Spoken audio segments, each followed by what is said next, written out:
Welcome back to Streamline Entertainment. It is Marvin speaking. So Jay's mum, Debbie Duncan, said social media was helpful initially, but then conspiracies started. So obviously, she was talking to the BBC, which was yesterday, and it goes on to say 21st of November, the mother of Jay Slater, who died after going missing in Tenerife last summer, has stepped up her campaign for a new law to tackle online trolls.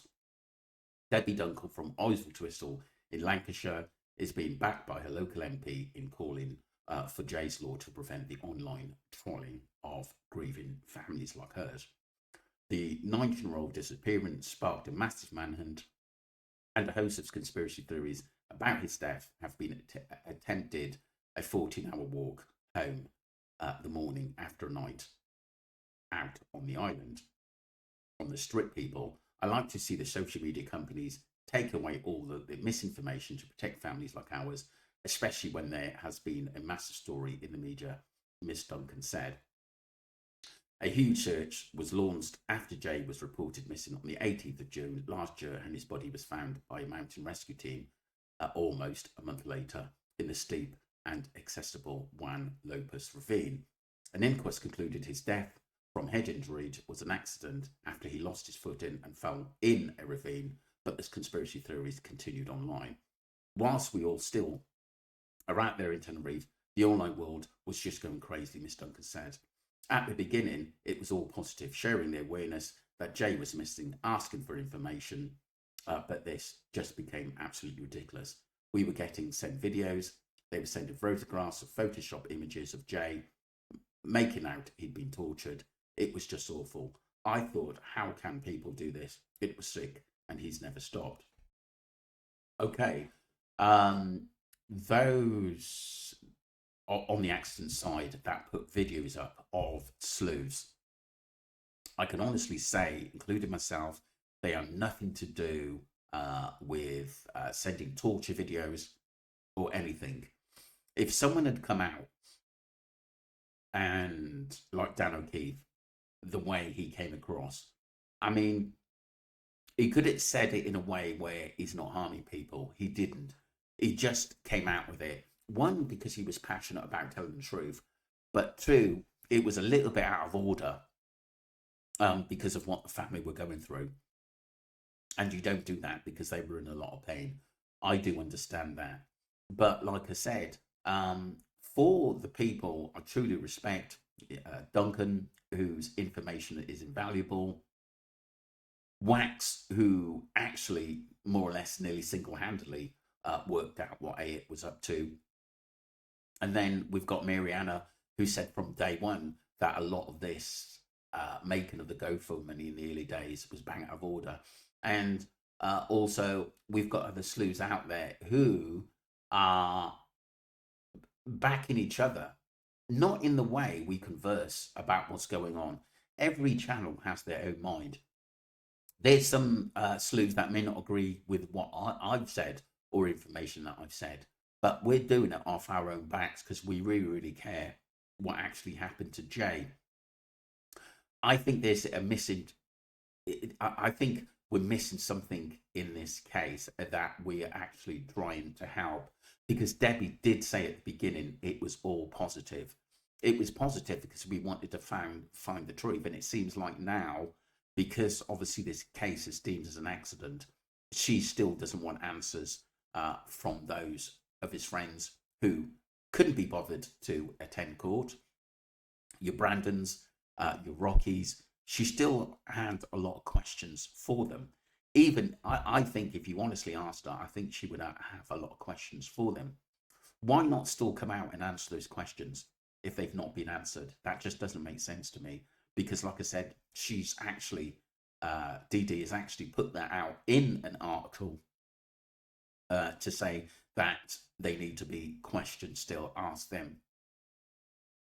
And I think a lot of it, to be honestly, is fear and a massive organisation in this. She then goes on to say, Miss Duncan, talking to the BBC, said that family hoped a Channel 4 documentary about her son, the disappearance of Jay, would help a lot of people understand the truth and the facts. However, this conspiracy theories just carried on and carried on. Miss Duncan said, hold on, but the Channel 4 documentary technically was about Jay's life. The actually timelines and the friends who should have been on the Channel 4 documentary wasn't. So technically, they came out once or twice, talked about basically what they've said, come out to the news, made a statement, and that's it. And I'm not too sure that Debbie heard a lot from Lucy after the funeral. It seemed to go dead, and everyone seemed to be going their own way, still going to concerts, still making money, and still doing what they do best. It is just unbelievable making out he was involved in some drug cartel. It's absolutely crazy. We didn't say that.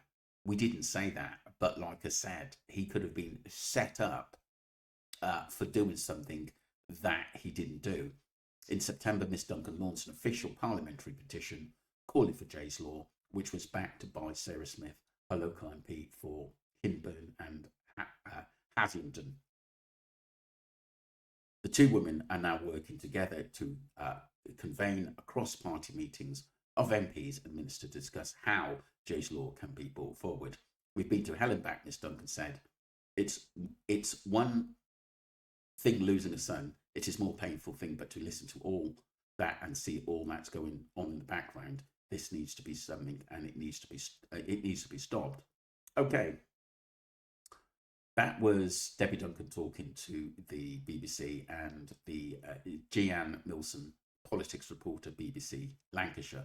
Okay, my point is that the information we received about Jay and what NWT and what the news were putting in about Ayub, about Lucy, about them not attending court or denying who they was, it's going to raise awareness, and it's going to raise a lot of red flags in this case. Once we've looked at the friends in what they've said, surely as a parent, you look into that and sit down and say, that doesn't seem right to me. Somebody is actually lying. Someone is not actually telling us the truth. Someone is being dishonest with me.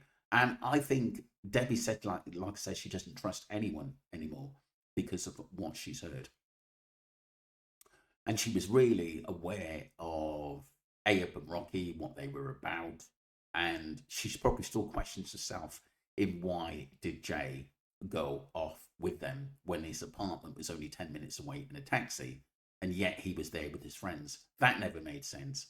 At the time, there's no proof that he was in Jumping Jacks or any other club after 1:15, which is absolutely bizarre. There were so many videos going out, video footage, and I believe it was people who knew something about what happened to Jay Slater. I understand, and I'm not stupid, fully understand that Debbie Warren has accepted it as an accident. But if you're going to make a Jay's Law, you've got to put in about drug abuse. You've got to put in about gangs. You've got to put in about manipulation. You've got to put in about mental health. You've got to put in about youngsters finding a career. None of that was absolutely mentioned. To be honest, it seemed to be put to one side, and it was attack on the Slews. And I think it was the Accident Group and their production company who's involved in that made sure that was the element which they attacked, and it left a bad taste in my mouth because it didn't really give an honest assessment. When you got people like Duncan, who's asking questions from the Accident Crew and nothing has been answered for over a year now, it tells you that they don't think that they have to answer these questions. I think, one, that they can't, and two, they're hoping that this absolutely goes away. At the end of it, there is proof out there by messages and that where people are out there that something else happened to Jay. But like I said, no one wants to bring it up. Whether, obviously on the high on the Richter scale is revenge, high on the Richter scale is rug taking. And like I said, these are the factors that should be in Jay's law before anything. Yes, there are trolls out there that were sending Debbie, but that is nothing to do with your Duncans. It's nothing to do with your Waxes, nothing to do with Mariana, nothing to do with Jan, nothing to do with Streamline Entertainment. And if you look at the other side, what they do in doxing people, which is completely out of order. And if it happens to anybody, please report it to the police. The more reports you put in on this person, the more likely they'll be charged for it. The other thing is abuse online, about mental health, attacking people like Mariana, attacking Duncan for just being factual. He's not being nasty, he's being real.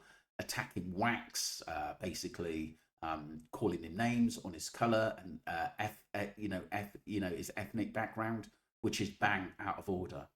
Attacking Ali for just looking into this case a little bit deeper, and basically she got attacked verbally at court for no reason whatsoever by someone from the accident crew, and also myself receiving phone calls from a certain person, which is basically bang out of order.